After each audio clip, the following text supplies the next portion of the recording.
Prêt pour un nouvel épisode? Alors, juste avant, je vous invite à aller faire un tour sur devenirtriathlète.com/commande. Vous pourrez retrouver notre livre qui est déjà en précommande et qui sortira officiellement le 24 novembre. Sous la direction d'Olivier, à 7 mains, on s'est mis autour d'une table pour vous proposer le meilleur pour savoir comment devenir triathlète, comment progresser en triathlon et enfin comment performer en triathlon. Je vous laisse écouter nos échanges avec un superbe invité et je vous donne rendez-vous à la fin de cet épisode pour quelques derniers conseils. Allez, c'est parti pour devenir triathlète. Salut les sportifs, c'est Armano et nous sommes déjà vendredi. C'est déjà la fin de la semaine. Mon compère Olivier de Scooter co-anime ce dernier épisode de la semaine avec moi. Salut Olivier. Salut Armano. Et notre invité que nous recevons pour la dernière fois de la semaine sur ce podcast, Lionel Lestrade. Salut Lionel. Salut Armano. Salut Olivier.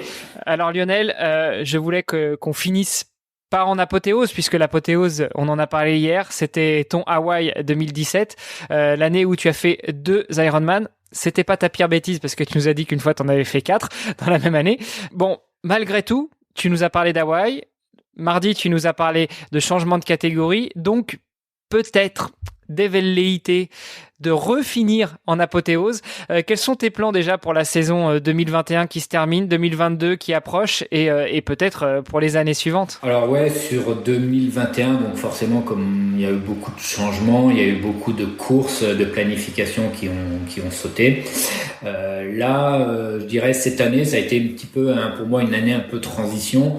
J'ai découvert un petit peu le gravel. Donc je me suis mis pas mal au gravel depuis cet été avec comme objectif là fin septembre je dois participer au Naturman Var Explorer qui est une nouvelle formule de triathlon où pour faire court on devait enchaîner 3 triathlons à suivre avec une portion pour le vélo, une portion route enchaînée avec une portion gravel. Bon, hélas, il y a eu des incendies au mois d'août et du coup la vraie version aura lieu qu'en juin l'année prochaine parce qu'ils ont dû adapter et garder une version, ce qu'ils vont appeler une version solidaire qui va y avoir fin septembre. Donc je vais quand même participer, mais cette fois-ci il y aura un triathlon le samedi et un triathlon le dimanche. Il y aura plus l'enchaînement des 3 triathlons qui permettaient de faire un effort sur une trentaine d'heures à peu près à suivre. Donc ça c'était plus un petit challenge personnel de découverte, comme je me mets petit à petit aussi au bikepacking que je découvre et que je trouve ça juste magique en termes de défis personnels, de découverte de ses propres performances, etc. Je trouve ça magique. Ouais, tu sais que là t'as un spécialiste du bikepacking. Je sais bien, c'est pour ça que je le dis. Et c'est vrai que je trouve ça. J'ai fait il y a 15 jours, j'ai fait un 270 km en gravel avec un départ à 22 heures, roulé toute une nuit. J'ai trouvé ça extraordinaire, magique, mais vraiment c'était viscéralement c'était très très fort. Rassure-moi Lionel, t'as roulé un peu la journée quand même aussi le lendemain ou bien t'as terminé la nuit parce que Non, si, on a eu le droit au lever du soleil. J'ai fini, il était 9h30 le matin. Okay. Donc j'ai découvert, mais c'était magique. Donc voilà. Autrement, en termes de triathlon, oui, on disait, j'aimerais entre guillemets finir ma carrière. Quand je dis finir ma carrière, c'est finir sur un Ironman toujours avec cette optique de chrono. Je pense que je vais continuer, j'espère pouvoir continuer encore de nombreuses années le triathlon parce que c'est un sport qui me passionne, mais en mettant la notion de performance plus en deuxième rideau parce que ça, au bout d'un moment, ça devient quand même fatigant d'aller chercher toujours des chronos. Ça veut dire que des planifs des prépas qui sont très exigeantes pour tout le monde. Et Et j'ai commencé depuis 1 an également à passer un petit peu de l'autre côté. C'est-à-dire que maintenant également, j'accompagne des gens sur le triathlon en leur faisant des planifications, du débutant à l'expert entre guillemets, celui qui vient chercher un chrono, donc ça me prend de plus en plus de temps. Donc j'aimerais l'année prochaine éventuellement reparticiper à un Ironman, lequel j'en sais rien, sous quelles conditions je ne sais pas. Tout va dépendre un petit peu si tout s'aligne, si au niveau planning j'arrive à me dégager du temps, parce qu'il faut du temps. Donc voilà, pour l'instant pas de projection précise. J'ai en tête ça parce que en effet je change de groupe d'âge. Donc pour mes 50 ans ça pourrait être génial. Mais voilà, rien de vraiment très précis. Attends, il y a quand même quelque chose que je comprends pas, parce que d'un côté tu dis j'aimerais faire abstraction du chrono, mais en même temps si je peux me qualifier pour Hawaï, je serais content. Non. Après Hawaï. Après Hawaï, voilà. D'accord. Voilà, Okay. après, c'est-à-dire j'aimerais continuer les triathlons encore longtemps, mais justement plus dans cette notion de participer à un événement, de prendre du plaisir, et en mettant la notion de chrono secondairement. D'accord, donc oui, tu te donnes encore une grosse saison devant toi sur l'année prochaine, et puis après tu lèves un peu le pied. Ouais, complètement. Tu nous dis que tu es passé d'un côté à de l'autre, c'est-à-dire que tu encadres aussi des gens. Oui. Il manque la troisième patte finalement du sport, c'est l'organisation. Est-ce que tu n'as pas dans tes cartons d'organiser quelque chose ? Là, mon planning, il explose là. C'est plus possible, et puis je pense qu'il y en a une à la maison aussi qui explosera en même temps. Donc non. Là, faisant partie d'un club, forcément, je fais partie à chaque fois des bénévoles quand le club organise ses propres courses. Donc voilà. Mais organiser un propre événement, là, je vois pas où je pourrais le placer entre mon planning professionnel qui déborde un petit peu, plus les projets que l'on a.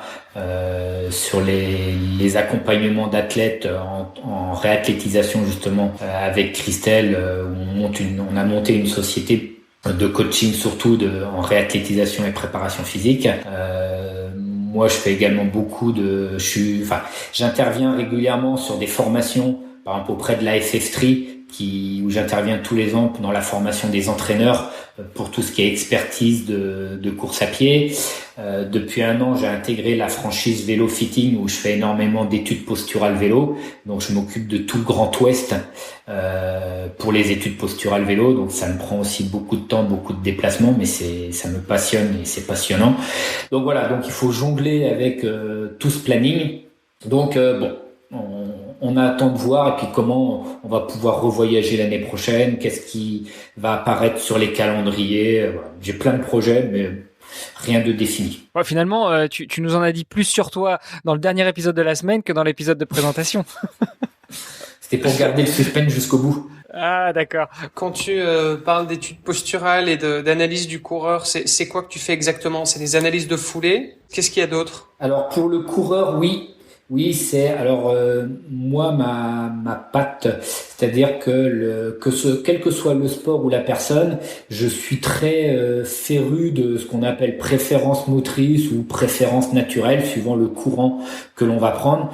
Donc le début de mes bilans passe par ça, c'est-à-dire définir le profil de la personne. Et chez le coureur, après, je vais analyser sa foulée. Donc, au sein de mon cabinet, j'ai un tapis, je vais la faire courir, et on va filmer et on va regarder si la personne, par rapport à sa pratique, par rapport à ses préférences naturelles, elle est en adéquation par rapport à ses chaussures, si elle court entre guillemets avec des chaussures qui sont en adéquation à sa pratique, à son profil, etc. Et on va faire la même chose en vélo.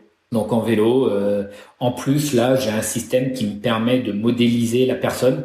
Donc c'est une analyse dynamique, c'est-à-dire que la personne, on la met sur son vélo, sur le home trainer, et on va analyser son coup de pédale en direct dans les 3 plans de l'espace. Et on va analyser tous les mouvements articulaires de la cheville, du genou, de la hanche, et voir réellement comment la personne se place sur son vélo, comment elle recrute ses chaînes musculaires et le résultat que ça donne, et pour pouvoir vraiment optimiser sa position sur son vélo, à sa pratique et à son type de vélo. Donc en fait, pour que les auditeurs voient un peu à quoi ça ressemble, grosso modo, il y a des angles un peu idéaux sur un vélo pour chacune des articulations, c'est-à-dire quel est l'angle de mon coude, de mon épaule, de ma hanche, etc. Ouais, donc, tout à fait. Voilà, il y a un curseur. C'est ça.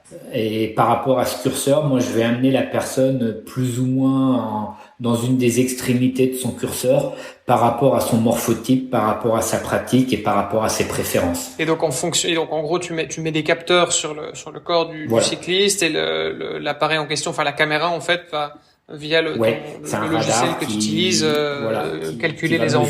Qui modélise. On va modéliser la personne en 3 dimensions, et on va être en mesure de mesurer tous les secteurs angulaires qui sont parcourus pendant le pédalage. Et en fonction de ça, on va incliner un petit peu la selle. On va faire des réglages. On va changer tout à fait. Et puis on va remesurer. Et on va remesurer immédiatement pour voir comment le corps réagit et se comporte à la modification d'un des paramètres, puisque chaque paramètre du vélo va agir sur les autres. Et donc, c'est de trouver le meilleur compromis de réglages possibles par rapport aux qualités propres de l'athlète et par rapport à sa pratique. On avait déjà parlé un petit peu d'études posturales avec Francky Batelier et avec Marc Pickry. C'est un sujet qui est hyper intéressant. Est-ce que tu as des chiffres par rapport à des gains de performance grâce à une meilleure position sur le vélo? Non. Moi, j'ai pas de chiffres parce que moi, je pars du principe que le fait d'optimiser une position, chez certaines personnes, elle va pas forcément se quantifier en watts gagnés. Par contre, elle va se quantifier dans le confort et dans l'énergie économisée à tenir la position.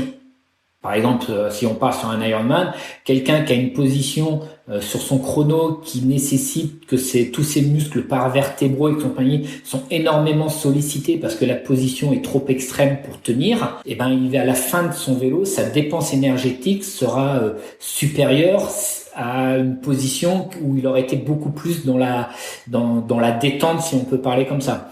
Donc du coup, il n'aura pas forcément gagné des watts dans son parcours, mais par contre, il aura gagné en dépense énergétique, ce qui veut dire que derrière, quand il va courir, il aura éventuellement plus de fraîcheur et il pourra se redresser aussi beaucoup plus facilement. Oui, mais donc du coup, si on voudrait essayer de quantifier les bienfaits de la posture sur le vélo, ce serait un ratio entre énergie dépensée versus les watts, quoi. C'est exactement ça. C'est exactement et peut-être le ressenti général aussi, parce que effectivement, si t'es complètement contracté sur un chrono, quand tu vas partir courir, ou quoi que ce soit, et on le voit régulièrement sur les courses, les gens quand ils déposent le vélo et qu'ils essayent de se remettre debout et sur les premières foulées, on voit que c'est très très très compliqué. Donc en effet, c'est là où intervient aussi l'expérience, c'est-à-dire c'est de trouver le meilleur compromis par rapport à la pratique, d'avoir une super position aéro, c'est bien, mais si elle est pas tenable et on peut pas courir derrière, ça n'a aucun intérêt. Comme une selle inclinée à 17 degrés, par exemple. Voilà, tout à fait. Ou un dos à 10 degrés, super aéro. Et voilà. Sachant que sur l'aéro, il y aurait des choses à dire, puisque j'ai eu la chance également, il y a quelque temps, de passer en soufflerie et de tester différentes positions, entre autres les positions avec le prolongateur énormément relevé vers soi, comme on a tendance à voir maintenant chez certains pros, entre autres. Bah finalement, c'est pas forcément plus aéro. Non. Après, l'aérodynamisme est encore un autre débat, puisque il y a tellement de paramètres qui rentrent en compte que c'est pas simplement une position qu'il faut prendre en considération, mais l'ensemble. Du coup, j'ouvre la parenthèse parce que tu le mentionnes, les prolongateurs relevés, tu dis c'est pas si aéro que ça. Du coup, c'est quoi? C'est pour le confort surtout? Ah ben, il faudra leur demander. Parce que moi j'ai testé ma position traditionnelle qui était vraiment une position avec mes avant-bras plus à l'horizontale, et on a fait la mesure avec les prolongateurs vraiment inclinés quasiment à 45 degrés. J'ai perdu 30 watts au niveau de la soufflerie, enfin au niveau de la 30 watts, c'est énorme. C'est énorme. C'était pour moi c'était assez énorme. Donc voilà. Donc moi ça m'a mis un peu de l'eau à mon moulin, parce que dans les études que je fais, quand les triathlètes arrivent et ils me disent ouais, moi je veux avoir les prolongateurs dans cette position pour être plus aéro, je dis bah peut-être pas.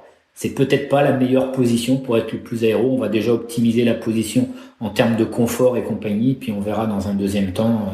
Bon, on va investiguer un petit peu le sujet, Hermano, pour un prochain épisode. Ouais. Alors moi je voulais revenir sur une dernière chose. On a dit dans un épisode précédent que toi tu étais plutôt un adepte de progresser lentement, d'évoluer en termes d'intensité et de volume progressivement. Voilà, je trouve mes mots.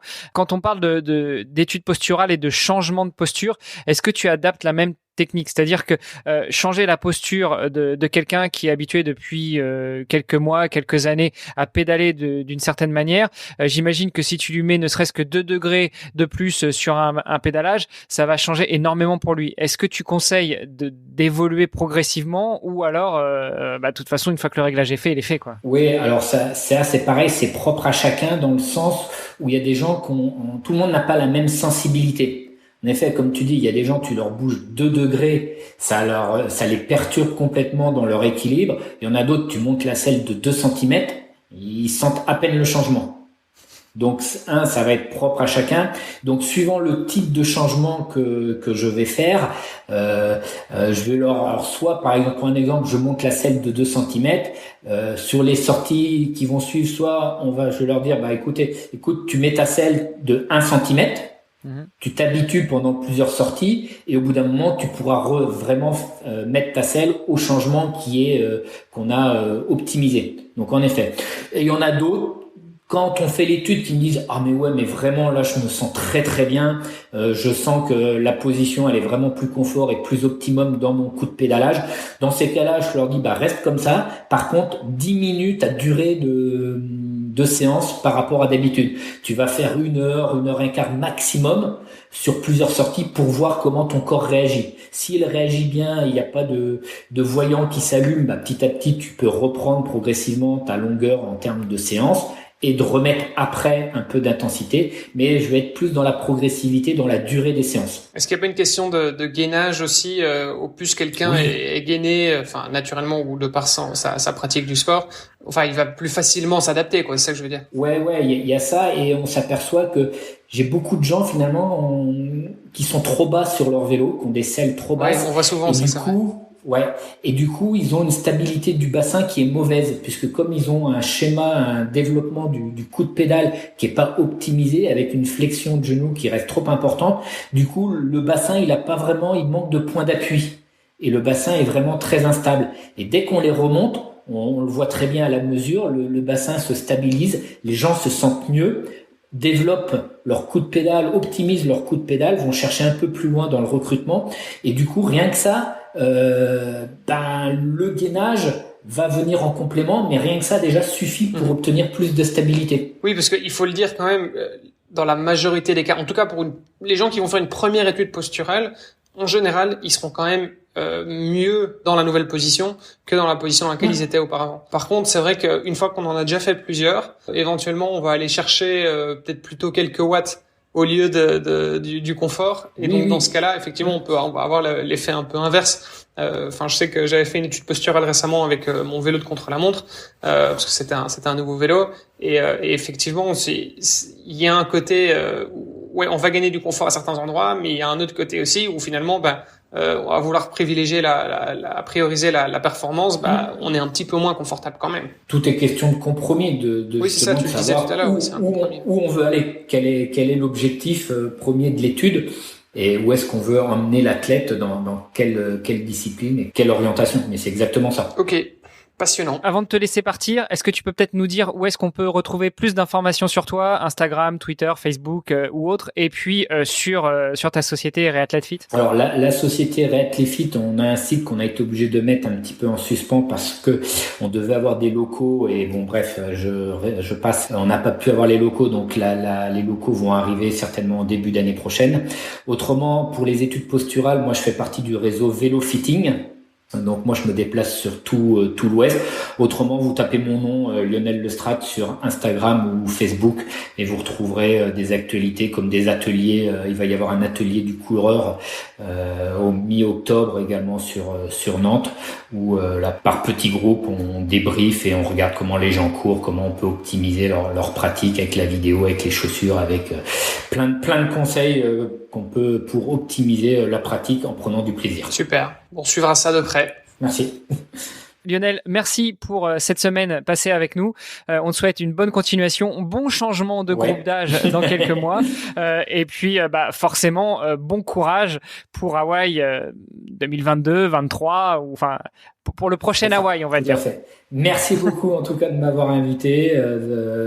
J'ai passé un très très bon moment en votre compagnie. Plaisir partagé. À très vite. Super. Merci beaucoup. À très bientôt. Au plaisir. À bientôt. Bonne continuation à vous. Merci d'avoir écouté cet épisode et peut-être même cette série hebdomadaire jusqu'au bout. N'oubliez pas de rejoindre notre groupe Facebook pour discuter avec les invités, commenter et poser vos questions. Et Olivier et moi, nous vous répondrons dans un prochain épisode. Bon week-end et à la semaine prochaine. Salut les sportifs.